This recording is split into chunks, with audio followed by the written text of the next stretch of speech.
सदर ट्रंप का गजा अमन मुआहदे पर 8 मुस्लिम ममालिक के वज़ीर ख़ारजा का मुश्तरका बयान जारी कर दिया गया। मुस्लिम ममालिक ने गजा में अमन के लिए सदर ट्रंप की कोशिशों का खैर मकदम किया है। 8 मुस्लिम ममालिक के वज़ीर ख़ारजा का मुश्तरका बयान अब सामने आया है। बयान में गजा में अमन के लिए सदर ट्रंप की कोशिशों का खैर मकदम किया जा रहा है।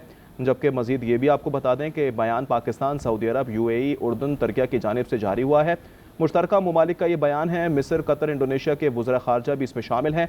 जबकि ट्रंप गजा अमन मुआहदा है। 8 मुस्लिम ममालिक के वज़ीर ख़ारजा का मुश्तरका बयान सामने आ चुका है, जिसमें बयान में गजा में अमन के लिए सदर ट्रंप की कोशिशों का खैर मकदम किया जा रहा है। जबकि बयान पाकिस्तान, सऊदी अरब, UAE, उर्दन, तुर्की की जानिब से जारी हुआ है।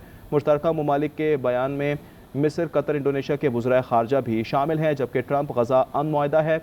8 मुस्लिम ममालिक के वज़ीर ख़ारजा का मुश्तरका बयान सामने आया है। बयान में गजा में अमन के लिए सदर ट्रंप की कोशिशों का खैर मकदम किया जा रहा है। जबकि बयान पाकिस्तान, सऊदी अरब, UAE, उर्दन, तुर्की की जानिब से जारी किया गया है। इस हवाले से मज़ीद बात कर लेते हैं। हमारे साथ मौजूद हैं नुमाइंदा खुसूसी शौकत पराचा।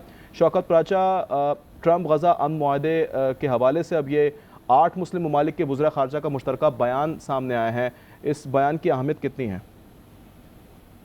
देखिए, आप ये देखें, जो 8 मुस्लिम ममालिक हैं जिनमें पाकिस्तान, सऊदी अरब, UAE, उर्दन, तुर्किया, मिस्र और इंडोनेशिया, ये वो 8 मुस्लिम ममालिक के वज़ीर ख़ारजा का बयान है जिन 8 मुस्लिम ममालिक के सरबराहान ने न्यूयॉर्क में सदर डोनाल्ड ट्रंप से मुलाकात भी की थी, जिसमें वज़ीर आज़म पाकिस्तान भी शामिल थे।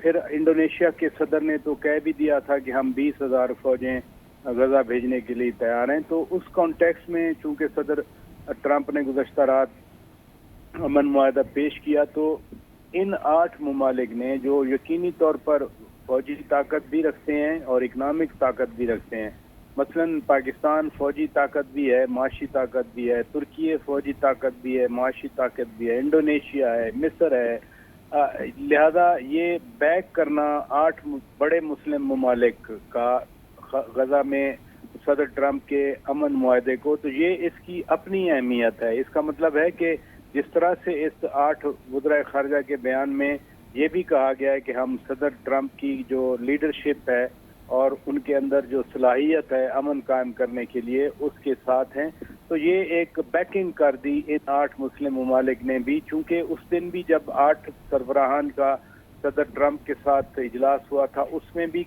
ज़ाहिर है यही बात डिस्कस हुई होगी। कल चूँकि इसराइली वज़ीर आज़म नेतन्याहू सदर ट्रंप से मिले थे और उन्होंने आपस में भी इसी पे डेलिब्रेशन की, जिसके बाद प्रेस कॉन्फ्रेंस में सदर ट्रंप ने ये बात सामने रखी। तो मुस्लिम उम्मा की तरफ से गजा के इस अमन प्लान को हम कह सकते हैं कि ओके कर दिया गया, एंडोर्स कर दिया गया, जिसका सबसे अहम नुक्ता जो कल रात की डिस्कशन के बाद सामने आया है कि गजा को जिस तरह इसराइल कब्जा करना चाह रहा था, फौजें उतारना चाह रहा था, वो नहीं होगा। और साथ साथ इसी 8 मुस्लिम ममालिक के वज़ीर ख़ारजा के बयान में ये भी वाज़ेह किया गया है कि सदर ट्रंप की इस तजवीज़ को भी हम सराहते हैं कि वेस्ट बैंक इसराइल के कब्जे में नहीं रहेगा।